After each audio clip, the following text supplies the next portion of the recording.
Так, всем привет.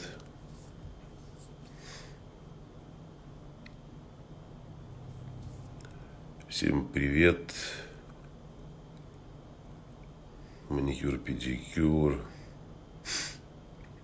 Вот мне нравятся вот эти аккаунты, которые там называются маникюр, педикюр, реснички, брови, пальчики, ноготочки, глазки, ручки. И пишут там: здравствуй, приветствуют постоянно.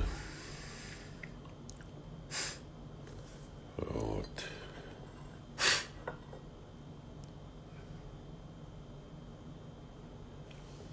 Так. Всем привет. Тут времени у нас немного, минут 40, я думаю, что у меня скоро будет вебинар очень интересный. У кого будет желание, то можете тоже туда подключиться. Я попозже расскажу, что за вебинар. Так.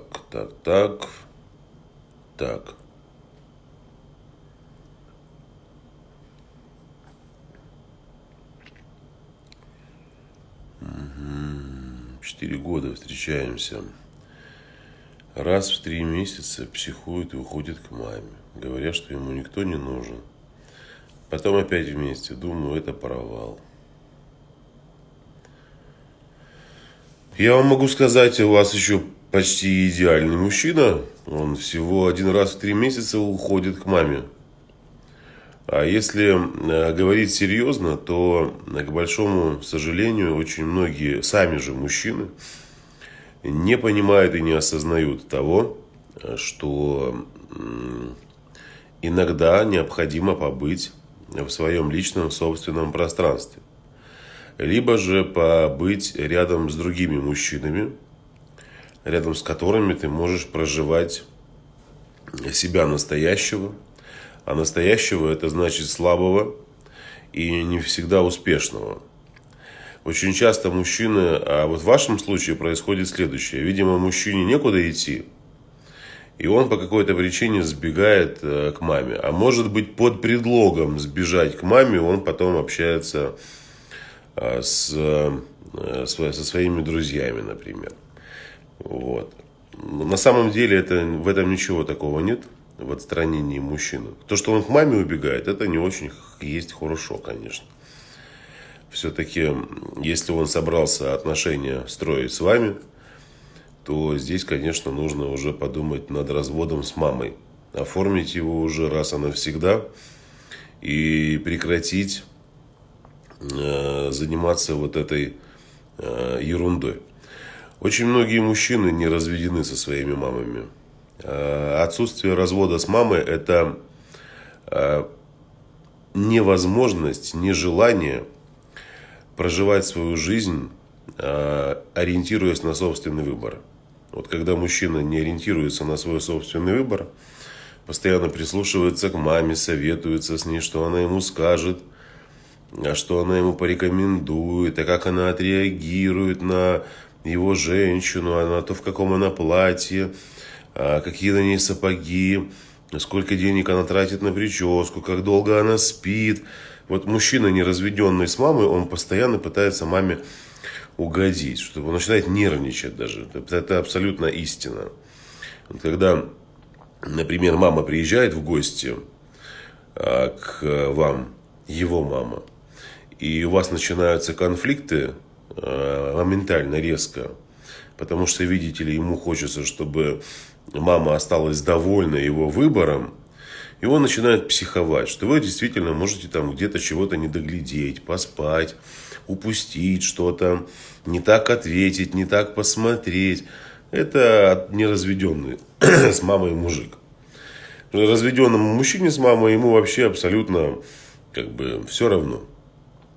что там мама подумает о его женщине, какое мнение она о ней сформирует. Он выбор сделал свой, этот выбор не может никем обсуждаться. Вот, поэтому как-то так. Ну а если мы говорим про уход мужчины в состояние такого уединенного пространства, это действительно очень важно и необходимо. Потому что мужчине не всегда хочется быть рядом со своей женщиной, особенно в минуты своей слабости. А вы иногда бываете очень навязчивыми, пытаясь из своего мужчины вытащить информацию. Ну расскажи мне, что у тебя произошло. Ну расскажи, что тебя беспокоит. Ну давай поговорим по душам. Ну мы же с тобой два близких человека. Ну я же твоя женщина, а ты мой мужчина. Ну ты же мой котеночек. Ну я же знаю, что тебе нужна моя поддержка. Ну я же знаю, что я могу тебя поддержать. Он не хочет ничего говорить. Не хочет. Почему? Не хочет быть слабым в ваших глазах. Не хочет вот этих пустых рассуждений. Возможно, под вопросом какие-то мысли и какие-то решения. А тут женщина постоянно лезет. Потому что, другими словами, вы говорите ему: ну расскажи, какой ты там у меня лошок. Что там у тебя не получилось на работе там. Ну давай рассказывай, что там встреча с твоим клиентом обломалась. Ну расскажи, мне так интересно, хочу поддержать своего лопушка. Вот так мужчина воспринимает это. И лезет к нему. Поэтому не нужно. Я же как-то уже говорил, что есть, вот у женщин есть ПМС, у кого-то это абсолютно бессимптомно происходит. А какие-то женщины с цепи срываются в прямом смысле слова и начинают гавкать. Кто-то очень громко гавкает, и мужчина в этот момент теряется, он не может понять, что происходит. Да, то есть здесь важно тоже мужчине проговорить. Сказать: дорогой, я бываю раз в месяц немножечко странный. И эта странность моя может выражаться в следующем, что я просыпаюсь с мыслью о том, что ты меня не любишь, пока дохожу до туалета. Я понимаю, что ты меня любишь, но зайдя в ванную комнату, увидев себя в зеркале, я понимаю, что я стала не такая красивая, как была раньше. Ну и потом это меня перестало очень беспокоить. Когда я вышла из ванной комнаты и посмотрела, что у меня гора посуды, у меня возникла мысль, что рядом с такой женщиной, как я, у которой часто бывает грязная посуда, ты можешь заинтересоваться другой женщиной, у которой не бывает грязной посуды. И начинается вот этот вот сумбур в голове у женщины. Она его передает своему мужчине. Только в плохом искаженном настроении. Срывается, орет, психует. То есть мужчину нужно предупредить, что: дорогой, я бываю опасной. Вот. И проснулась утром и сразу скажи: сегодня возле тебя повышенный радиационный фон, будь, пожалуйста, внимателен. И как бы держись от меня на расстоянии. Либо используй максимально защитные и эффективные средства от радиации, исходящие от меня. Например, выгуляй меня в парке, подари мне цветы, возьми на ручки и скажи мне, что я самая любимая. Если не можешь этого сделать, лучше держись подальше. Вот. То есть, как бы такие советы, рекомендации, они всегда как бы мужчину возвращают немножко в сознание. Он должен понимать, что он же боится, понимаете, каждый мужчина хочет убедиться в том, что его выбор, что он выбрал себе нормальную женщину. А тут она в состоянии вот этого ПМС начинает вести себя как ненормальная. И у него мысли, сомнения, говорит: слушай, что-то не ту женщину я себе выбрал, оказывается. Вот. Но это у женщины ПМС. Но давайте не будем забывать, что и у мужчины бывает тоже ПМС. И только он по-другому называется. Да, эти дни у мужчины называются синдром раздраженного мужчины.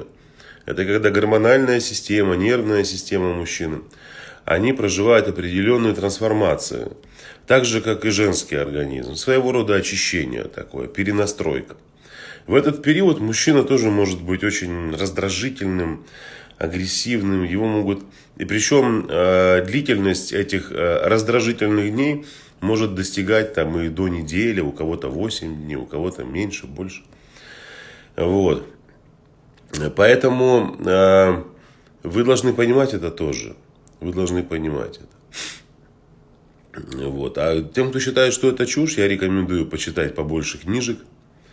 Вот, и меньше ковыряться в носу.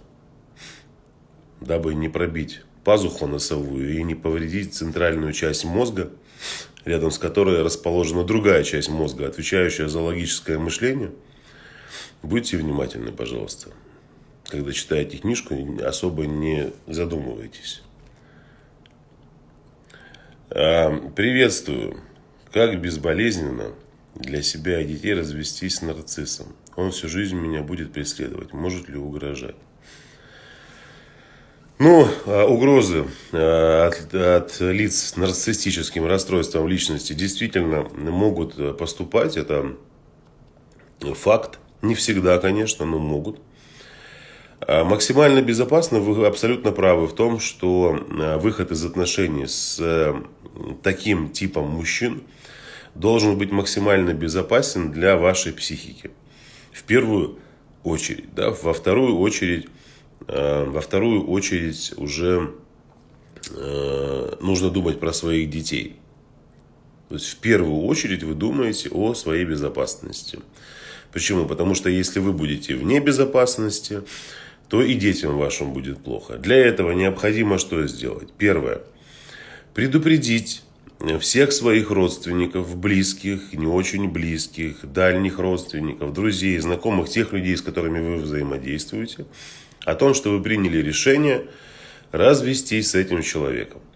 И учитывая ту атмосферу, его характер, его привычки и наклонности, у вас есть определенные опасения. Могу ли я рассчитывать на вашу поддержку? Могу ли я рассчитывать на то, что вы меня поддержите и защитите, если он будет пытаться причинить мне какой-то вред? Это раз. Во-вторых, это необходимо сделать также и с его родственниками, но уже после того, как вы переедете. То есть ваша задача максимально обезопасить себя, придав вашему решению огласку в своем таком маленьком окружении. Следующий шаг. Если вы боитесь и переживаете, что он будет себя вести неадекватно, не встречайтесь с ним без свидетелей.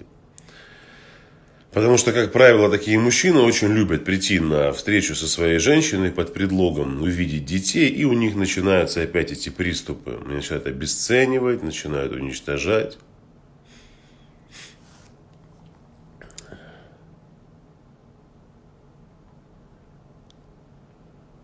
Так. Отношения на расстоянии, ну вы же понимаете прекрасно, что отношения на расстоянии это все ерунда полнейшая. Они очень небезопасны, эти отношения, потому что там в таких отношениях женщина очень часто дорисовывает. Чтобы вы понимали, в отношениях на расстоянии женщина всегда предполагает, мыслит, наделяет мужчину потенциалом, чувствами, возможностями, способностями, которых у него, возможно, даже и нет. То есть для нее эти отношения очень удобны с позиции ее фантазии. Для мужчины отношения на расстоянии удобны с позиции свободы. Он себя чувствует вроде бы в отношениях, у него там что-то есть, кто-то есть, но при этом он себя чувствует свободным. Поэтому отношения должны все-таки создаваться, развиваться, когда вы находитесь рядом. Когда находитесь рядом. Вот как-то так. Слушайте, ну раньше, знаете, люди при желании на ручной дрезине доезжали друг до друга. Вот, пока железнодорожники спали, влюбленный мужчина или тот мужчина, который хотел видеть свою женщину, добирался до нее на ручной дрезине. А кто-то и пешочком. Поэтому, Марк, скажите, пожалуйста, невестка обязана любить и терпеть свекровь ради мужа? Ну, что значит любить свекровь ради мужа? Что значит любить свекровь ради мужа? Я не знаю, можно ли так. Мне кажется, свекровь можно воспринимать адекватно, понимая, что это мама вашего мама вашего мужчины, вашего мужа. Да, вот к ней можно адекватно относиться. У нее есть свои плюсы, свои минусы, есть свои недостатки, есть свои достоинства. Она прожила свою определенную жизнь, свою судьбу. У нее есть определенный взгляд на взаимоотношения с мужчиной, с женщиной. У нее, возможно, сформировано свое мнение по поводу того, какая женщина нужна его сыну. То есть вот все, что вы хотите переделать в ее голове, это бесполезный процесс. Вообще этого не нужно делать, пытаться. Любить, слушайте, я могу так сказать, что вот если быть честными, дети своих родителей не обязаны любить, потому что родитель родителю рознь.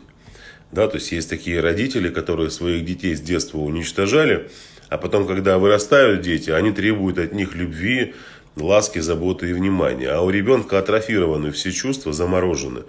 Он не воспринимает своего родителя как близкого родного человека. Вот. А ему со стороны все кричат: это же мама, это святое. Мама это святое.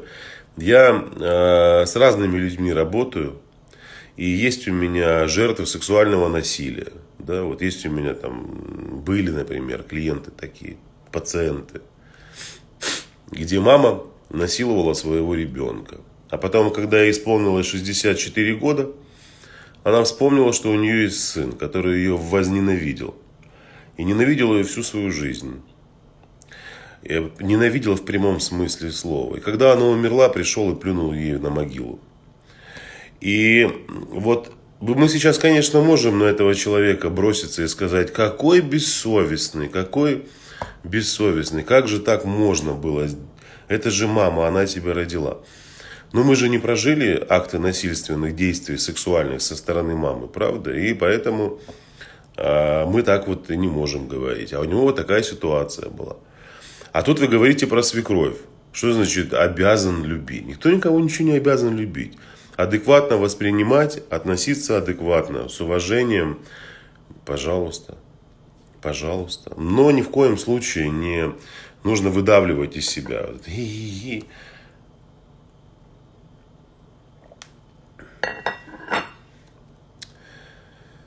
Как понять мужчину, когда он предлагает быть его девушкой, а потом просто без всякой причины блокирует во всех сетях, без объяснения причины? Зачем вам понимать его? Вам нужно благодарить его, Всевышнего, Вселенную. Вот во что вы верите, нужно произносить сразу слова благодарности, когда на вашем пути встречаются такие мужчины. Вот вы пытаетесь понять то, что невозможно понять.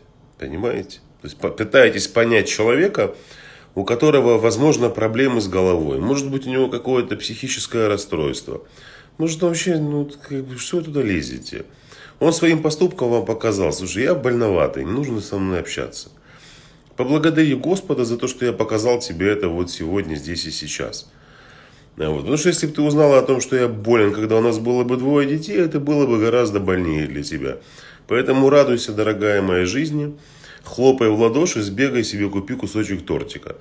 Только ешь его в первой половине дня, чтобы много углеводов на ночь не наедать.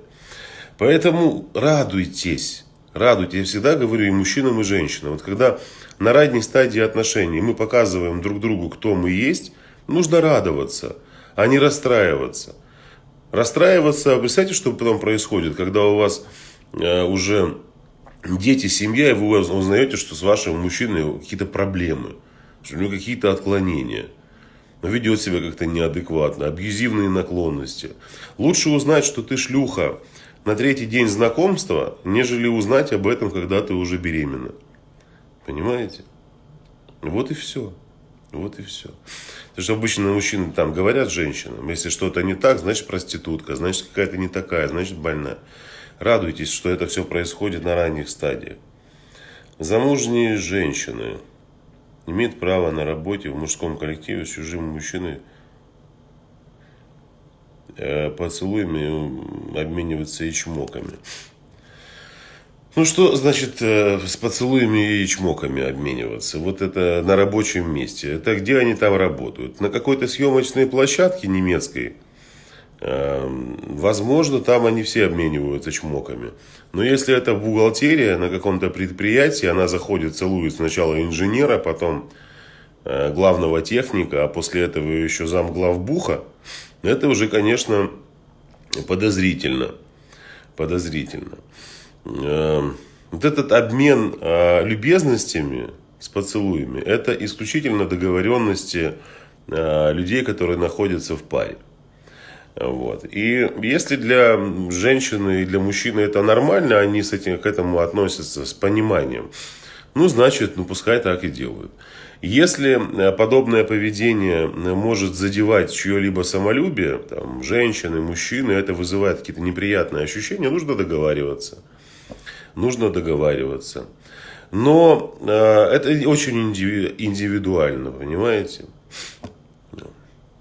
Если бы моя любимая целовалась на работе со своими сотрудниками, я бы думаю, что она бы там и осталась с ними жить. Вот. Потому что целовать она может только меня. Либо близких мне людей, нам людей. Родственников, там, друзей в щечку, там, при встрече, да, там. Все остальное это, извините. Это мое мнение, это мое мнение. Я думаю, что адекватные мужчины согласятся с этим. Поцелую на рабочем месте с сотрудниками. Ил, привет, зай, как дела, как твой отчет? Там, что за бред какой-то? Муж часто шутит, что заведет любовницу, или у него есть любовница. Не могу понять, для чего он так шутит. Да и вы пошутите, и вы пошутите. Что вы это? Он шутит, заведу себе любовницу. Ладно, не буду я вам давать подсказки. Я бы вообще отшутился так. Все желание пропало бы шутить потом. Могу дать намек. Утро, омлет, там яичница. Почему вообще не с мужчиной? Не говорит теплых слов. Он не говорит. Я не знаю, почему он не говорит. Угу. Так.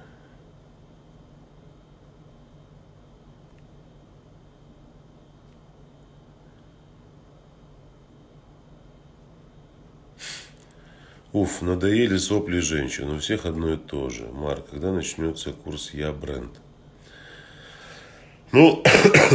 Прям точную дату я не могу назвать, потому что еще программа дорабатывается. Вот. Но я думаю, что скоро, в ближайшие месяцы. Это точно. И по поводу того, что вы написали, что одни и те же вопросы у женщин, там сопли, не сопли. Это, с одной стороны, можно назвать так, а с другой стороны, нельзя, потому что каждый человек, и мужчина, и женщина, считает свой вопрос, свою проблему самой значимой, самой беспокоящей. Поэтому зачем так прям вот соплюхи, не соплюхи, хотя это ваше право, как выражаться. А сопли мужиков не надоели. И у мужиков тоже соплюхи часто бывают. И как еще знаете какие? Ого-го. Просто там никакие капли не помогут.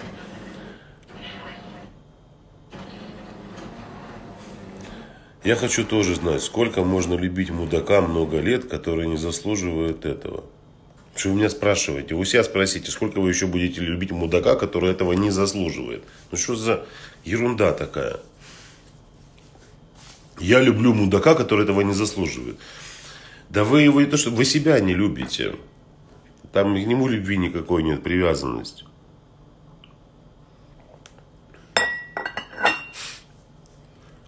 Вот, поэтому, не знаю. Мужики нынче тряпки хуже баб. Ох, какие. Слушайте, Давайте вот сейчас не будем про мужиков, тряпок, там, про женщин и про тех, и про других. Есть как достойные мужчины, есть достойные женщины. Есть мужики недостойные, есть женщины недостойные. Поэтому вот что рассуждать об этом?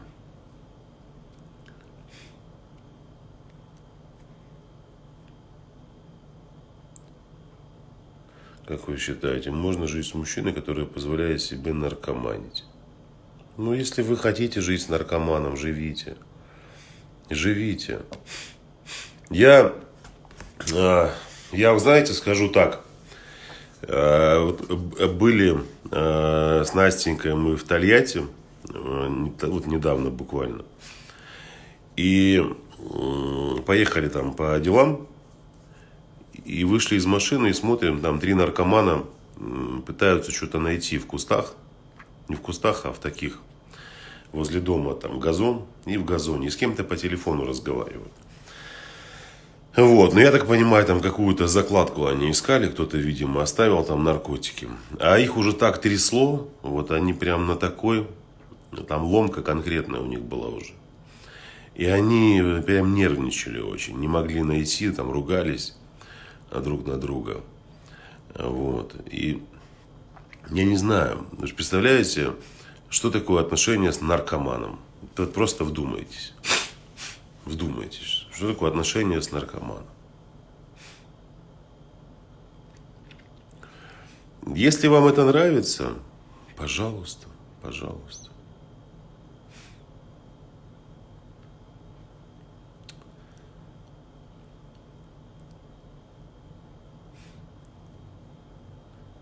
Ага, у меня муж без конца уходит из дома. Не знаю, почему теперь.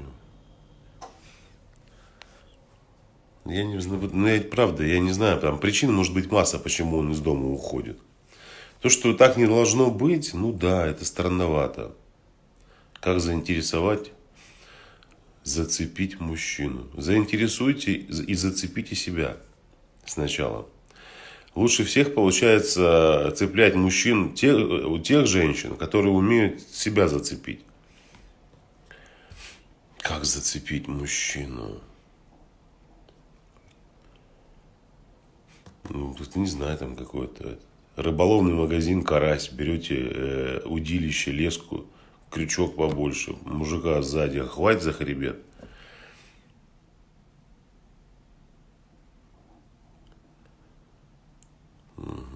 Как перейти к доверительным отношениям?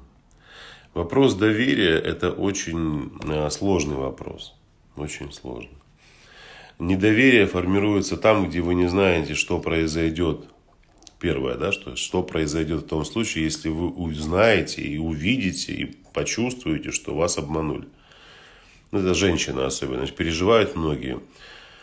А если мужчина изменяет? А если мужчина изменяет? Я ему не доверяю. А вдруг он мне изменяет? А вдруг он меня обманет? А вдруг у него кто-то есть? Но всегда задаю вопрос. Слушайте, а что произойдет, если вы действительно узнаете, что он вам изменил? Не знаю, уйду. Будет неприятно. Поговорю. У каждого свое мнение. Вот. Ну а помимо всего этого, недоверие сложнее всем дается тем женщинам, которые не доверяют себе и предают себя постоянно. Даже в маленьких мелочах. В маленьких мелочах. Перестаньте себя предавать, обманывать, тогда вы научитесь доверять мужчине. Надо ли прощать измены ради сохранения брака?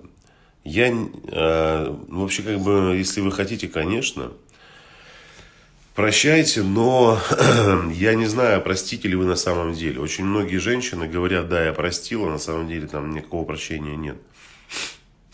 Никакого прощения нет. Постоянно простить — это значит никогда не вспоминать. Простить — это значит вырасти. Рост. Расти. От слова расти. Выросли над ситуацией и пошли дальше. Но нужно понимать причину измены. Понимаете, почему она произошла. Почему она произошла. И нужно эту ситуацию проживать вместе. Очень часто женщины, которые решили простить измену мужчине, измена становится выгодной. Измена становится выгодной для такой женщины. Почему? Потому что это всегда повод привлечь к себе внимание через свое страдание. То есть сказать мужчине: блин, вот, постоянно думаю об этом, эта картина у меня перед глазами, а я-то думала, а я-то это, а я-то то. А он как бы: ну это же было, ну давай забудем, ну я тебя люблю, ну прости и так далее. А ей это уже как бальзам такой. Его извинения, его вот эти фразы, которые он произносит. И только необходимость такая возникает, она опять начинает говорить об этом. И многие женщины что делают? Они начинают погружать мужчину в такое состояние, где они должны чуть ли не извиняться всю жизнь. Да, ты виноват, ты провинился, давай. Раньше ты не мыл посуду по утрам, вот раз ты такой блядун, теперь будешь мыть у меня посуду по утрам. Да, любимая, хорошо, только прости. Только прости. Это неправильно все. Это не приведет вас к гармоничному союзу. Нужно понять вообще причину измены. Это раз. Во-вторых, вы же понимаете, что сам факт сексуальной близости вы называете изменой. А измена-то она происходит гораздо раньше. Что, возможно, ваш мужчина вам изменил уже давным-давно. Вот. А вы говорите про то, что измена произошла. Он переспал с кем-то. Слушайте, так если он переспал, до того, как он переспал, он уже изменил много раз. Очень много раз.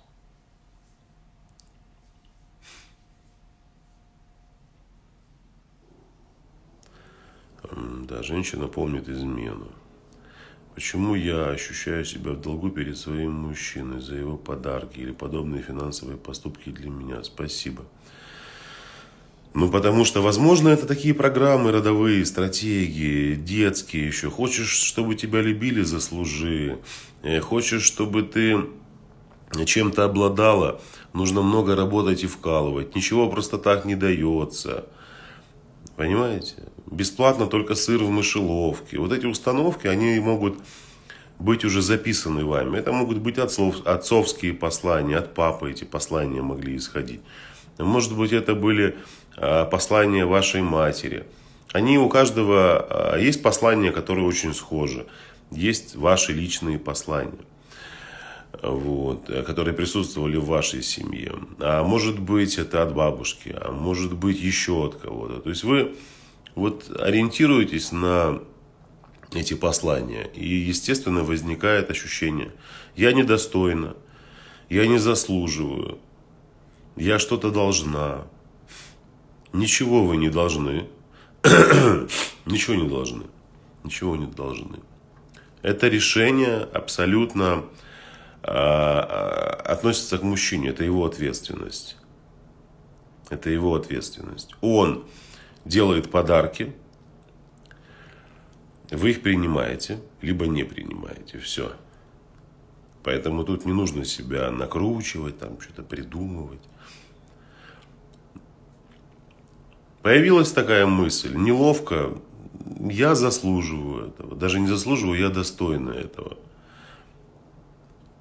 Я любимое дитя вселенной, как моя Настенька говорит. И заслуживаю этого. Поэтому давай еще неси, что так это. Давно мне подарки не дарил.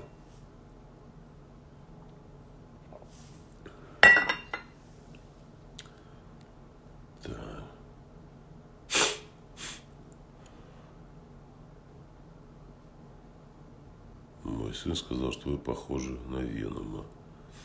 Ага.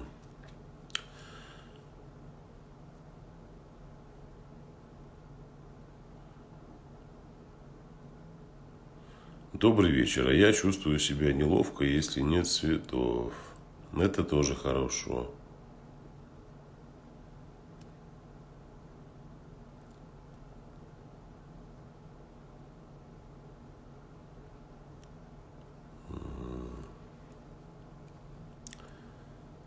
Так. Муж скупой, друзья дарят подарки, он злится.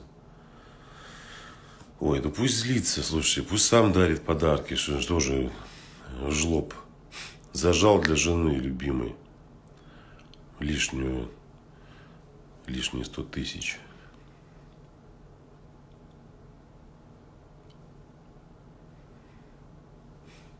Угу.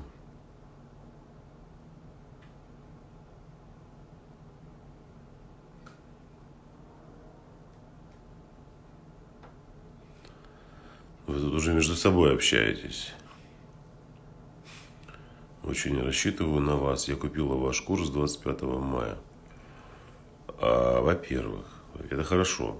Это хорошо, что вы будете участвовать в курсе, проходить программу. Я вчера уже говорил во время вебинара, что этот курс терапевтический. Курс терапевтический. И основная задача к прохождению курса подойти с ответственностью. Все, больше от вас ничего не нужно. Вот если вы не будете ничего применять из того, что есть там в программе, ничего не поменяется в жизни. Нужно брать шаг за шагом и выполнять те практики, которые вам будут предлагаться. И тогда все поменяется. 100%. Вот прям 1000000% вам даю. У нас, кстати, сегодня будет на нашем бесплатном курсе «Я такая одна, удобная или уникальная» очень интересная тема. Мы вчера говорили про абьюзивные отношения, сегодня будем говорить про треугольник магический, треугольник Карпмана. Для того, чтобы разобраться, кто вы в отношениях: жертва, агрессор, спасатель, как вы превратились, как вы вот в эти персонажи, как взаимодействуете в треугольнике. Если кому-то интересно, пожалуйста, у меня в сторис можно пальцем вверх провести. Вот. И вперед. И вперед.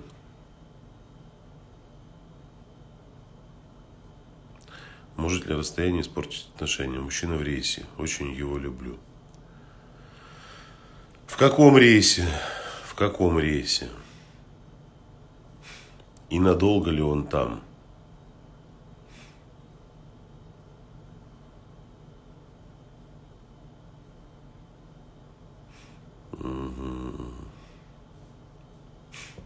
Почему нарцисс пытается вернуть после развода? Прошло больше года, прожили 5 лет. Ну, надо же вернуть жертву на место свое. Надо же это сделать.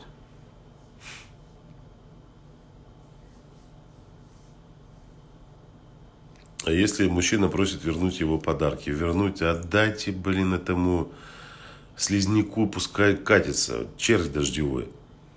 Это же просто... Даже мужчина, когда это слышит, про такого мужчину, становится стыдно. Становится стыдно.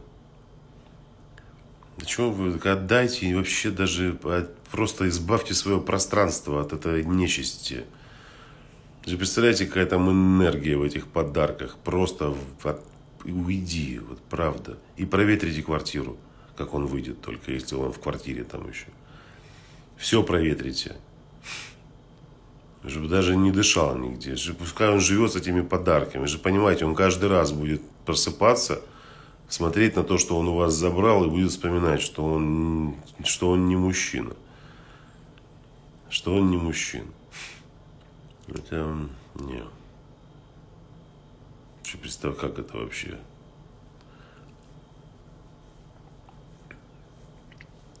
Отдай мои подарки. Отдай все, что я тебе дарил. Сучка! Это обычно говорят мужчины в позиции ребенка либо подростка. Знаете, когда они думают, что отобрав в песочнице машинку, он нанесет тем самым непоправимый удар по психике. Отдайте ему все это. Вообще, и не связывайтесь больше. Ахаха, вот вам и ахаха.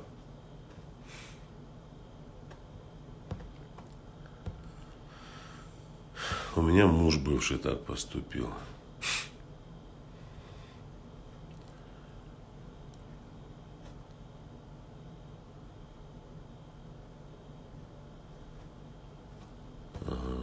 С мужем 7 лет.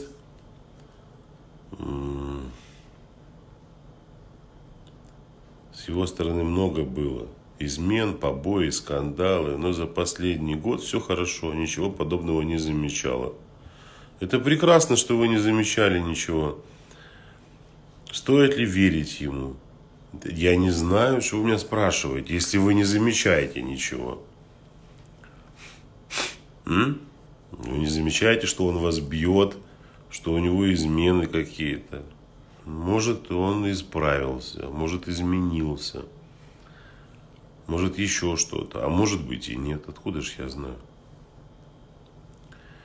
Вы выпиваете? Пью беспощадно.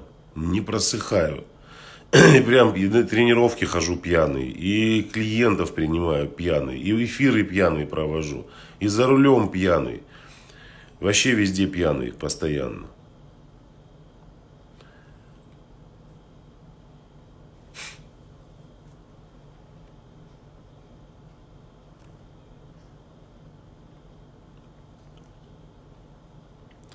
Это помню, мы с Настенькой были в Италии, значит, и я не помню, в Риме мы были или во Флоренции, по-моему, в Риме. И мы, значит, сидим в ресторане, вот, ну и заказали себе вино, а мне приходит, значит, сообщение в Инстаграм.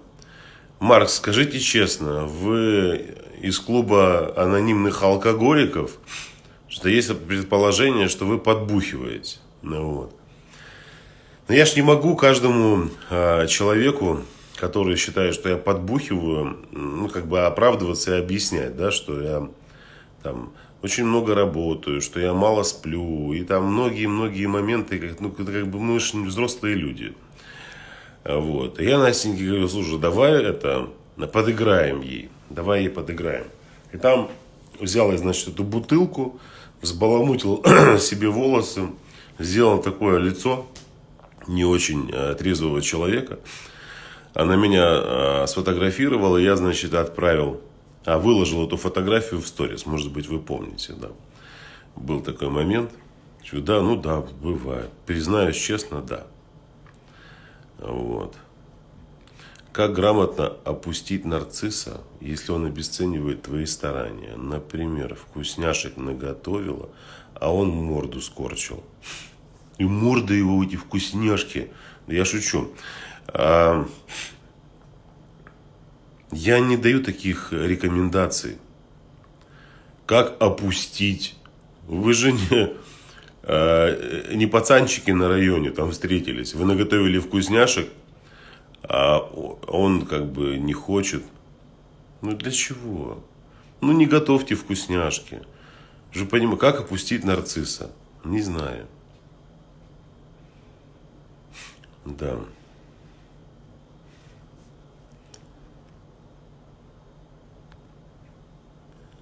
Марка, вы часто говорите спасибо близким или просто людям, которые вам чем-то помогли? Спасибо не говорю, а благодарю говорю.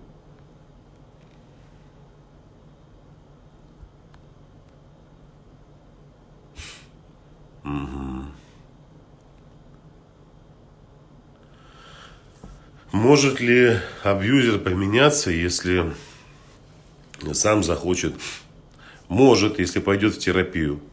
Но она очень длительная. Может до 10 лет занимать. В прямом смысле слова.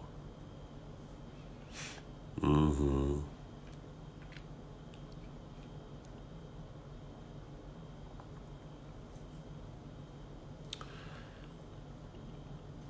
Как прекратить виртуальные отношения? Ну, просто взять и прекратить, и все.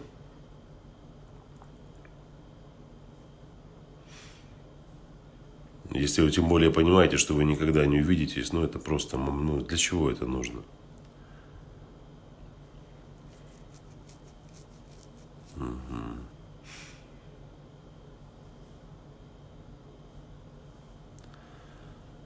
Так. Мы с Милым тоже начали с расстояния. Надо срочно его сокращать. Конечно.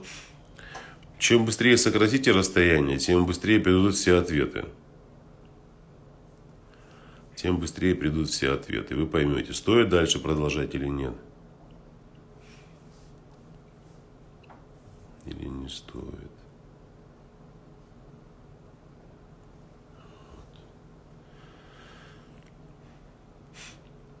Там девушка выше написала, что нужно нарисовать еду. Нужно нарисовать еду. Это как сразу анекдот вспомнился, знаете, когда по поводу вкусняшек. Вы наготовили вкусняшек мужчине, а он не захотел есть. А вы больше ему не готовьте. Он приходит домой вечером, говорит, а что у нас сегодня на ужин? А вы в пеньюаре ему говорите, а давай поужинаем любовью. Это в анекдоте, анекдот такой есть, когда мужчина и женщина женились, семью создали. И вот у них, значит, там первая брачная ночь. Просыпаются утром.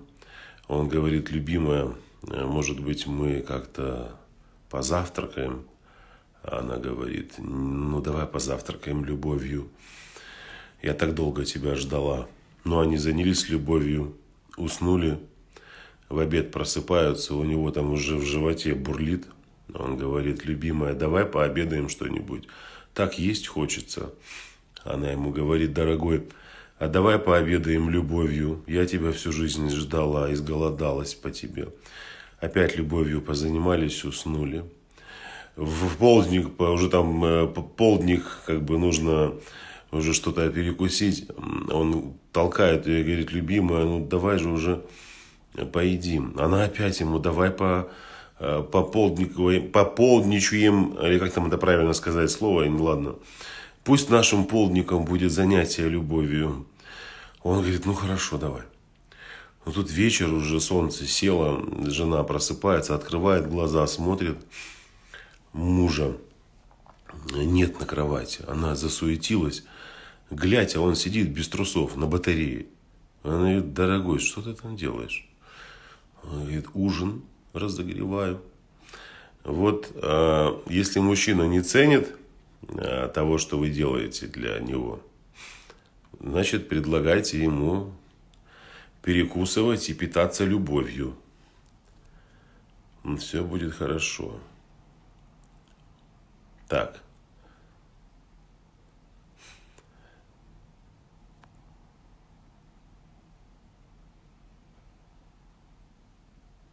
Ага.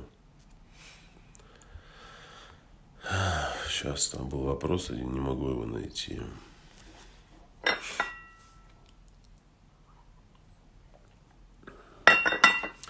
Не мечите бисер перед свиньями. Понимаешь, когда ты делаешь человеку добро, он отвечает тебе не добром, зачем делать повторно добро? Как бы это ни к чему.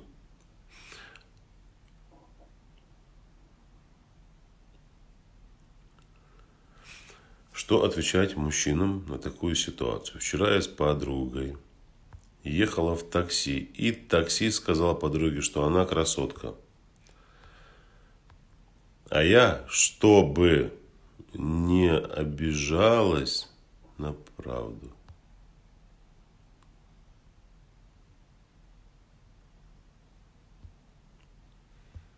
ничего не понял.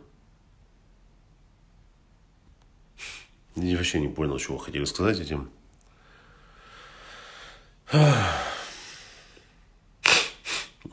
Так, вы психолог только в отношениях между мужчиной и женщиной?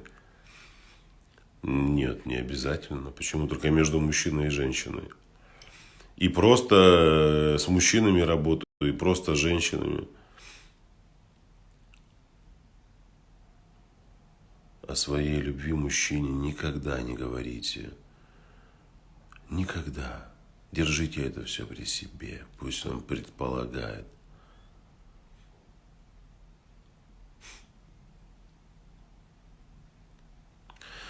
Что подруга красотка, а другая не красотка, только не обижайся. И как реагировать на это? Рули, пока я тебе шпильку в ухо не всунула, упырь. Ты смотри тут мне, сидишь. Ты вообще знаешь, что у тебя за спиной сидит? 3 ходки, 2 побега, блин. Мурзилка картонный. Красотка. Освещение сделай нормальным в автомобиле своем. Идиот. Это шутка, конечно. Так не нужно говорить, мало ли он больной какой-то. Уже явно у человека проблемы, вы же понимаете. Может, у него какая-то проекция на вас. Надо было спросить, что твою маму напоминаю тебе или что. Тебя била по попе скакалкой по голой. И какой-то тройничный нерв тебе защемило. Тоже мне тут нашелся. Вы же понимаете, что такое может сказать только туповатый мужик. Ты такая красотка, а ты нет, только не обижайся. Господи, ты себя видел, чудище. Откуда выполз ты? Таксист.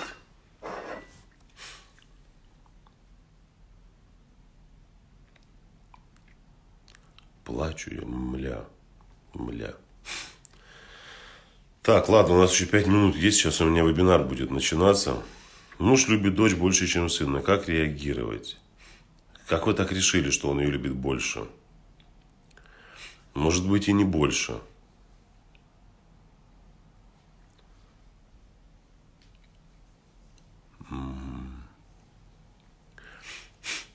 Вот. Так что мужчина мой позволяет бывшей жене писать и звонить поздно вечером, начиная разговор, что мне это неприятно. Он начинает психовать и уходит от разговора. Ну, значит, нужно договариваться с ним. Нужно договариваться. Потому что, что тут? Неприятно, он не слышит вас. О чем она пишет ему вообще?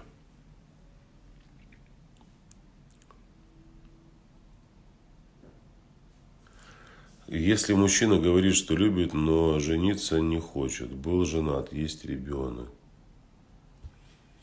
Пусть тогда, я не знаю, вы примите, конечно, какое-то решение, но вам прямо сказали, что я на тебе жениться не хочу. То есть ответственность за тебя брать я не буду. Я тебя люблю проводить с такой девушкой прекрасной, как ты, время. Вот. Но жениться не хочу. Уже был женат, есть ребенок. И что дальше? И что дальше? Быть любовницей это очень плохо? Не очень. Ты подумаешь. Второй сорт, башмак с дыркой. Так-то не очень, в принципе. Не очень плохо, нет. Это вот представьте, что вы идете в сапогах, но у вас мизинчик голенький выполз в дырочку. Так-то вы же в сапогах, и так-то вроде бы идете, все хорошо. И в левую-то ногу не затекает, а в правую слегка, если по лужам ходить. А если по сухому асфальту, то в принципе вообще нормально. Вот. А если еще и тепло на улице, вообще прекрасно. Вообще прекрасно.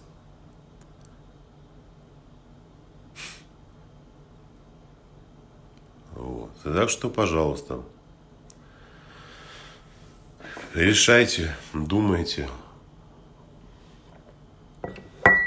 Как полюбить мужа, ненавижу его за его сквернословие.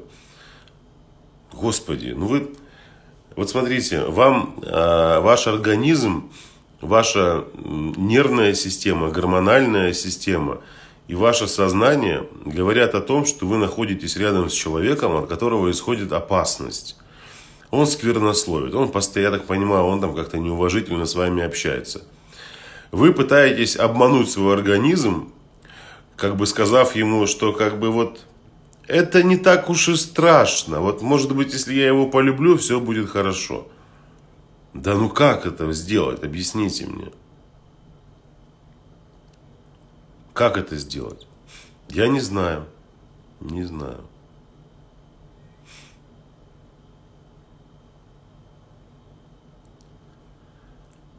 Так, блин, зачем вы спите с женатыми? Зачем рушить чужие семьи? Да.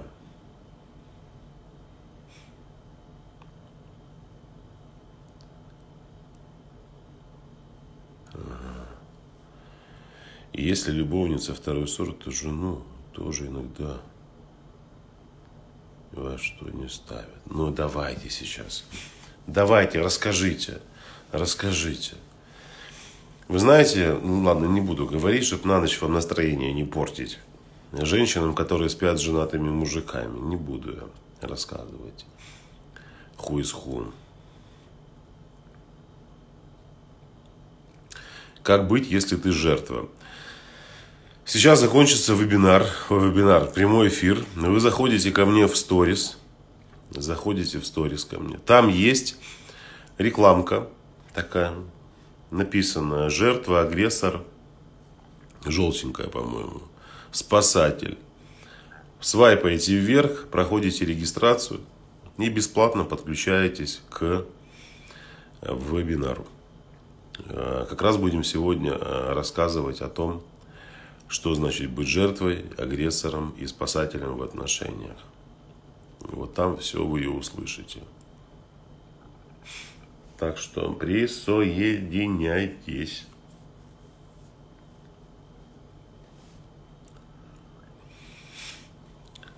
Что вам рассказать, пожалуйста, расскажите. Сегодня будет не менее огненный вебинар.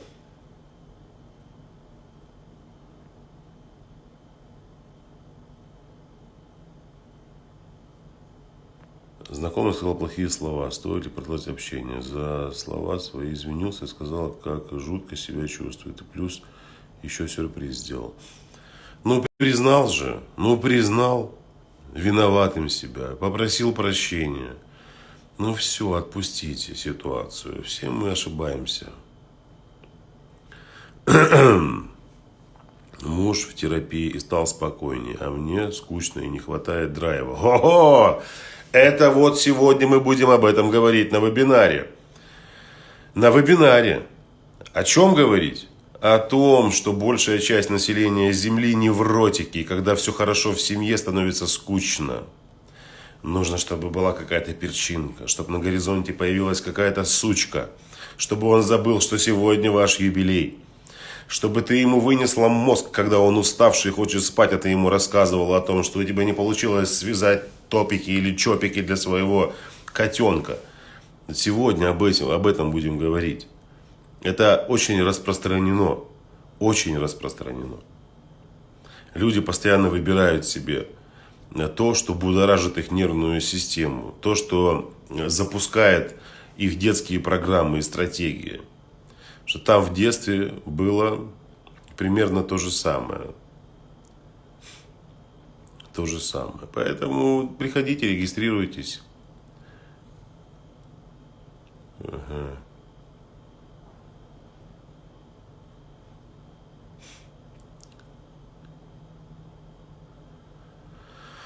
Вы в каком возрасте стали осознанным? Надеюсь, в лет 45 стану осознанным. Прям да, очень рассчитываю на это. Очень рассчитываю на это. Я себя еще не считаю до конца осознанным человеком. Ну, в большей степени, да, конечно. Начал я приходить к этому, наверное, после 32 лет. Да. Так засранцем был таким вообще, мама дорогая. Что делать, если муж игнорирует сообщения и звонки? Не знаю я, что у вас там за отношения.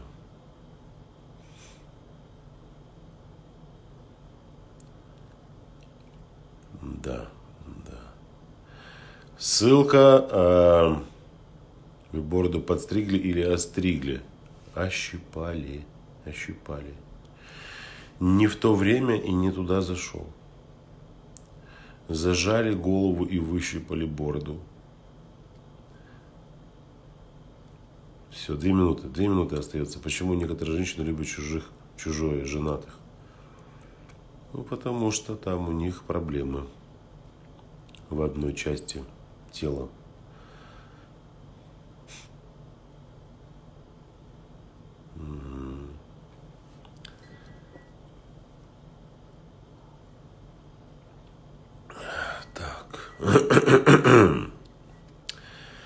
Ладно, еще раз напоминаю, что сейчас вебинар состоится ровно через 15 минут.